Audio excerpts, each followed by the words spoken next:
Schneider Electric is proud to sponsor this podcast series. With a purpose to empower all to make the most of our energy and resources, our mission is to be your digital partner for sustainability and efficiency. At Schneider, we call this Life is On. Know more at se.com/au. My name is Jo Taranto and I'm joined today by Amy Singe, the General Manager of People Performance and Culture at Yarra Valley Water. And today we're talking about integrating health and wellbeing into organisational culture. Thank you for joining me, Amy. Thanks for having me. Really excited to be here, Jo. 2019, Yarra Valley Water launched a new people strategy. Can you tell us a bit about it? Yeah, sure. Absolutely. So I joined the organisation in late 2019, and Yarra's always been well known for its culture, but I joined at a really exciting time. So we were refreshing our purpose, and we're also creating a new 10-year 2030 strategy. So when I joined, part of my role out of the gates was help to guide the organisation to develop a new people strategy that would support our expanded purpose and our new 2030 strategy. So this was pre-pandemic, and what we noticed was we had really great engagement scores. We were really well known for our culture.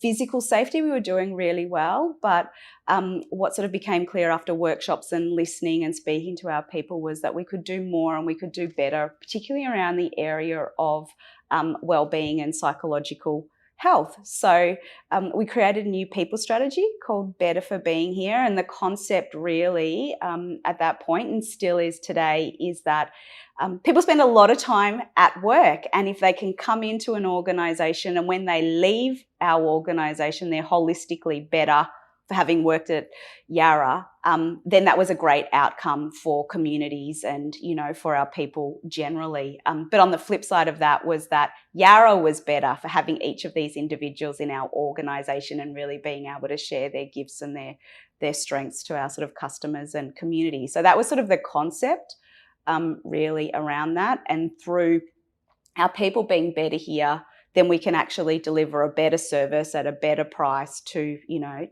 our customers and serve the community, given we're in essential services. So that's sort of really the history around it. And the strategies had 4 key pillars. Yeah. Can you talk a little bit about those? Yeah, sure. So one of them was around workforce of the future. So this was really about our people having the right skills at the right time in the right roles. There was another one which was culture with purpose. So this is really about how do we continue to evolve and elevate our culture and connect our people with the organisation's purpose, but also, again, how can the organisation help support our individuals' work purpose. There was another one around safe and well. So this is around how do we actually drive greater outcomes in physical and psychological safety, not only for our staff, but we've got contractors and partners as well in the industry that we've got an obligation to keep safe. And then the last one was performance through potential. So again, this was how do we drive high-performing staff to be at their best so that we can deliver for our customers. So they're sort of the 4 pillars that sort of underpin, our people strategy. And you got a new strategy. Yep. You also got a new structure. Yeah, we did. Yeah, so there was a lot of change going on. So we landed our new organisational strategy and our new people strategy in, I think it was July 2020. So the pandemic had sort of hit by that point. But what we did was, again, we recognised that our safety performance in terms of physical safety was really well advanced. We had the right, we weren't injuring our staff. We had no workers' comp issues. We had the right systems, processes, all of that piece really around physical safety. And our safety team had previously sat in our operations arm of the business. But aligned with our new people strategy, we created a new structure where we brought the safety team and we brought some new people into the business. We put it under my team, under the people performance and culture arm. So really the idea was around people-based safety, seeing people as the solution, not the problem, really decluttering where we could, safety keeping it simple and relevant, and really also seeing safety as that we talk about not being the absence of negative. So we're not assuming that people are safe just because we don't injure them. What we're actually looking for is for them to thrive. So I've got a new divisional manager. We've also hired, and she spoke at the conference for the first time yesterday. Elise Nissa. She's a psychological safety professional. So we've sort of brought in that additional expertise that we didn't really have, I suppose, to try and just improve and mature the way we approach psychological safety, because we've got about 750 employees and the majority of those are office-based. So the biggest risk factor to them is psychosocial safety. Yeah. Tell us about the COVID-19 pandemic, and did it shift what the strategy was heading towards, or did it maybe just reinforce the need for it? Yeah, great question. It pretty much reinforced that we were on the right track. So, COVID hit, all organizations were struggling with people working from home, feeling isolated, new technology, how does this all work? As well as just, the concern very much at the start of the pandemic about what did COVID-19, mean for people and their health. So it pretty much confirmed we were heading in the right direction. But it also, I suppose, was a catalyst for us to really, invest heavily and deeply in this space.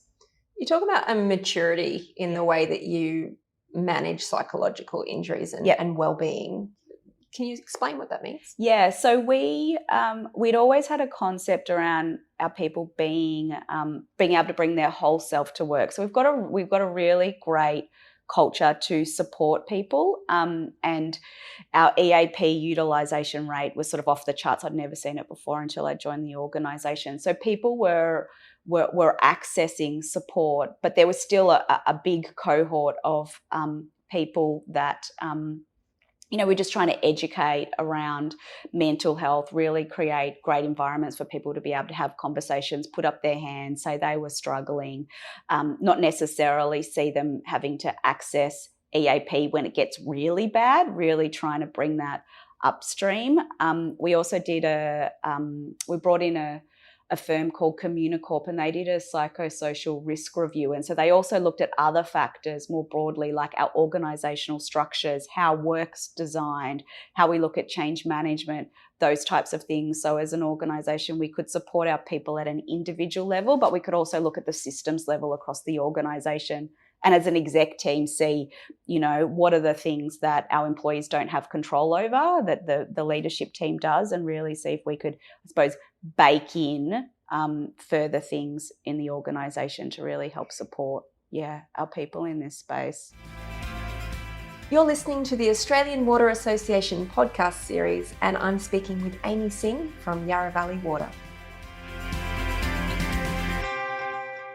Can you give us some examples of the programs that have been part of the new strategy? Yeah, so Elise has been working. What we did was we had so the Victorian Public Service has a mandatory engagement survey called People Matters, and we did that, I think it was in late, my mind gets fuzzy, it was probably late 2020, early 2021. I've lost 2 years, I'm sure, like a lot of people, what happened when.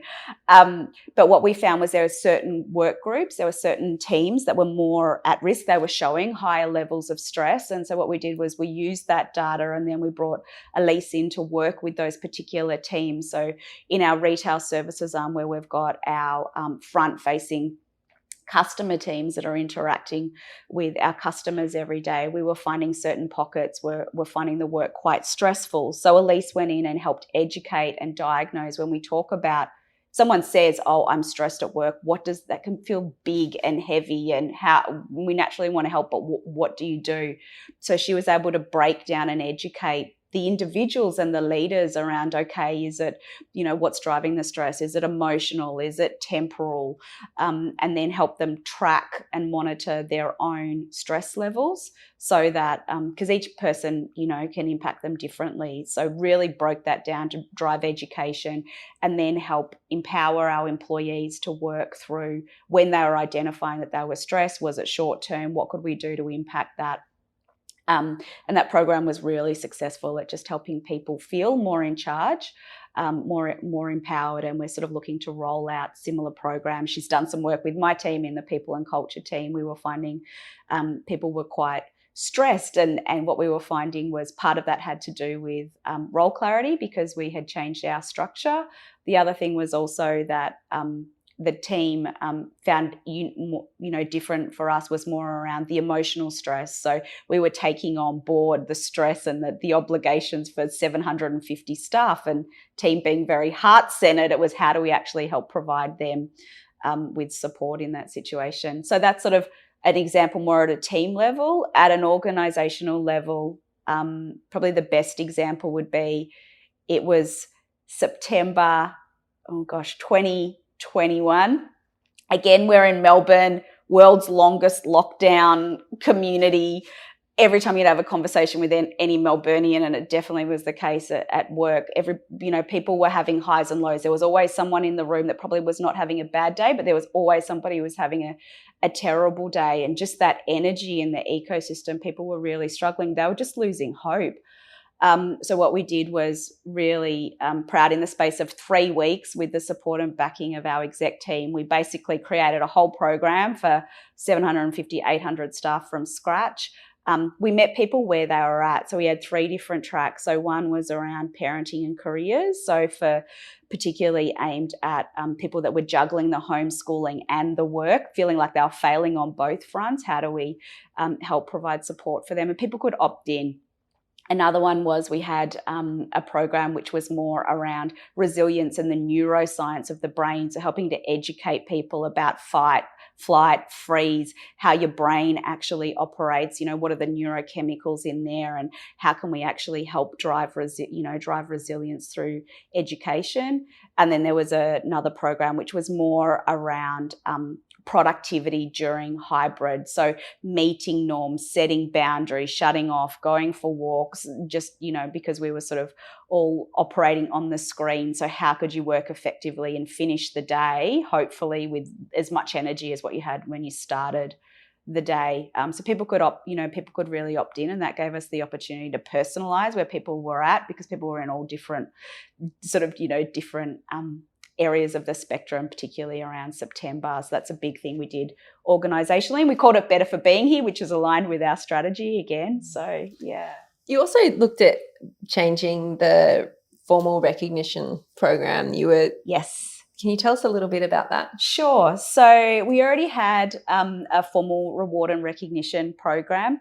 And again, our people had been telling us for quite some time that we could make improvements with it. What we recognised working remotely was that our staff were not feeling as seen. And of course, it was harder, to see people's individual work at the organisational level. But the other thing that we noticed again was that because people were, losing hope, they were not recognising the work and the value that they provided over the last 12 months. So it had just become this sort of Groundhog Day where you get up, probably still in your tracksuit pants and your Ugg boots, you open up your laptop, you do your work for your day, you close it, and the next day repeats. So people weren't, it wasn't front of mind. They weren't able to recall their achievements for the year. So we really focused on leaders sort of playing back and sharing for individuals. Well, you did this and you did this, and that was great, and this is all the things that you did. But the other things that we did was we created some new awards so that we could have more broad representation across the business. So we introduced leadership legends because we recognise the value leaders play, and it was a tough gig during pandemic to lead yourself and your people and the work. But the other thing that we did was we had everyday hero awards, where it was just people showing up, just doing the business as usual, but continuing to deliver. And so by really encouraging more reach and more representation, we were being able to provide that flat platform for more formal recognition for our people. Yeah. And all the results are sort of starting to show that we're getting uptake with these new awards, and people are sort of peer-to-peer recognising each other and sort of just getting nice feedback when we hold those events. Yeah. What do the outcomes say about your new strategy? What have you seen? Yeah, so we have seen a reduction in our TRIFR, so that's the total recordable injury frequency rate. So we are finding that our injury measures are declining. We're also finding that some of these sort of psychosocial indicators, so leadership support in sort of psychological safety, a climate that really supports people around psychological health and well-being. Some of those indicators are sort of starting to go up sort of 8 to 10 percentage points, really to, I suppose, reaffirm that we're getting this groundswell across the organisation where they actually feel like we're being more open and more deliberate about engaging in a conversation. But we've also, through a few new Safe and Well committees that we've established, people are actually being able to have a targeted conversation and be involved in making suggestions about how we improve and being part of those results. So there's some of sort of the quantitative data that we're starting to find is coming out. And I think at an executive level, we're just much more conscious of sort of what are those organisational factors and sort of, working steadily on how we actually improve those, because it's not easy how you turn the dial on an organisational level. You're listening to the Australian Water Association podcast series, and I'm speaking with Amy Singe from Yarra Valley Water. What are some of the challenges when you're really trying to embed a new strategy or new focus within the culture? Yep. So one other thing that I might just mention is, so we've also got a hybrid playbook. So we've declared early on that we were going to be a hybrid organisation. What does that look like? We were still grappling with that, but our employees were looking for more certainty and more clarity about that. So what we've got is we've got these organisational moments that matter. So we don't have, this is for our office-based staff, our field and our treatment plant operators are slightly different, but we've declared no, your leader can't mandate set days in the office, but you're not going to be fully remote. We've got these organisational moments, so they might be intimate, twice yearly one-on-ones. You come on site, you speak to your leader and you reconnect, or they could be 4 times a year. We have leader labs. So if you're a leader, you're expected to come in for a half-day session, have lunch, learn something new, practice those skills. Kickoffs, those sort of types of things are expected. So we've been really radically transparent about what those moments are, why we've chosen those, and that you're expected on site. But through that, we've also baked in, as best we can, a focus on diversity and inclusion, which also drives sort of, you need to have a psychologically safe environment to really get the best outcomes for people to feel included, have that diversity of thought, which is great for delivery and innovation. But the other thing is, we've also baked in these learnings with sort of the psychological safety. So we've got that there. But in terms of some learnings, one thing that's probably been great, I've personally found really liberating, is that we haven't ever articulated that we've got all the answers. We've been really open and transparent. We are finding our own way. We try to co-create. This is not going to be perfect. So that creates a bit more willingness for experimentation. But some of the things that we're finding is around how do you actually record psychological injuries? So if you've got an employee who says they're stressed, they go off and take personal leave, is that defined as a lost time injury? Yes, no, we're trying to work through that. The other thing that we're finding is hazard. If you've got a psychological hazard, how do you report that? How do you maintain confidentiality? Our leadership capability can be mixed. So again, how do you try and create those environments where if I'm working in one team and it comes more intuitive to my leader, you want to make sure that I get the same experience as if you're working in a different team and it's less intuitive. You don't want it to sort of be this potluck about which leader you've got as to whether you get a great experience or not. So we're trying to build capability there as well. So there's some of the issues that we're finding. We definitely don't have it all solved. Do you think there'll be new risk types and new challenges with the hybrid work environment that we don't know yet? Yeah. Yeah, so I think one of the big risk factors is, and we're starting to see it in a lot of the literature coming out, even sort of mainstream, is this concept of burnout. So people don't have boundaries, or, the boundaries between work and home life can be very blurred. So a lot of people, not only in our organisation, but others, are finding people were working in the time that they would usually have to commute or decompress. So being really conscious, that sort of an emerging risk is, how do we provide that space and that permission for people to actually shut off. We're doing really basic things like encouraging people to actually not shut your laptop, but actually press the button and let it sort of peter off, because everybody knows that it's annoying and it takes 3 or 4 or 5 minutes to reboot. So if you actually turn the damn thing off, you're less likely after dinner to go check your emails or do a piece of work, because everybody doesn't have a long attention span. Nobody wants to wait 5 minutes for that to boot up. The other thing is visibility and support. So, and also I think diversity and inclusion can be enhanced through hybrid, but there's also concerns that if people aren't in the office as much, are they seen as much? Do they have just as many opportunities for promotion and, opportunities for stretch and those sort of types of things? So there are a couple of the emerging things we're starting to see play out.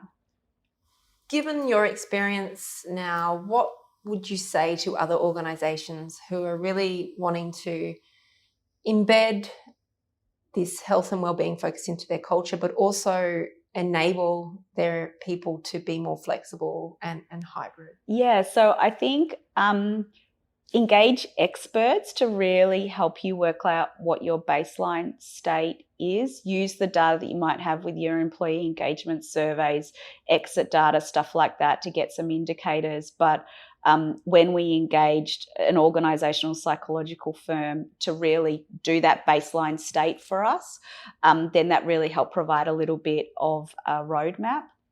I think the other thing is, look at your health and safety committees or your employee forums to really see whether they're set up to get employees to really be involved. What we've found, particularly when we're talking about mental health and well-being, is so many people are so passionate about that. Either they've got people in their lives living with mental health challenges, they've experienced themselves, or, they really want to see a society where we're not having these increasing, people struggling with their mental health. So if you're creating that environment for people to be involved, you will find that you'll get a groundswell of people that, really want to help. If you've got those legitimate opportunities to feel that they're heard and, provide time and resources for them really to help in this space, there are probably a couple of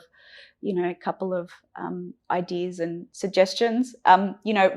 Reach out. We're really happy to share. Part of our vision is to improve the collective health and wellbeing of not only our staff and communities. So we're very deliberate that we're here at Ozwater. We've submitted a paper, and we were privileged to be able to present, because part of that is, how do we share our learnings so that we can get this groundswell, in our community, in our society, for our people. So yeah, always happy if people want to reach out. What's the focus from here on, Amy? Are you continuing to implement the strategy? What's on the horizon? Yeah, so we're continuing to implement the strategy. We're working through with the work that Elise is doing, sort of with the workload project. How do we actually scale that? It's very it's been working really well in an intimate setting, and you need to create the space for people to have those one-on-one conversations. But we're trying to work out, how do we actually scale that across the business? How do we leverage our committees? So one of our Safe and Well committees is an office committee, and so how do we work through that? The other thing that we're doing is working through, we are finding in a hybrid work environment, role clarity, the right, I suppose, systems and processes for an organisation, how we make decisions, how we prioritise work, what we say no to, where we actually put our investments. We're spending time creating an enterprise program management office to really help provide that I suppose, governance for our organisation, because we are finding that people are saying we've got a lot on. We're looking for greater clarity about trade-offs and what we might stop doing, because we've got an optimism bias at Yarra. We like to do everything. So there's sort of some of the things we're working on. Yeah. I've been speaking with Amy Singe, the General Manager of People, Performance and Culture at Yarra Valley Water. Thanks for your time. Thank you. Thanks for having me.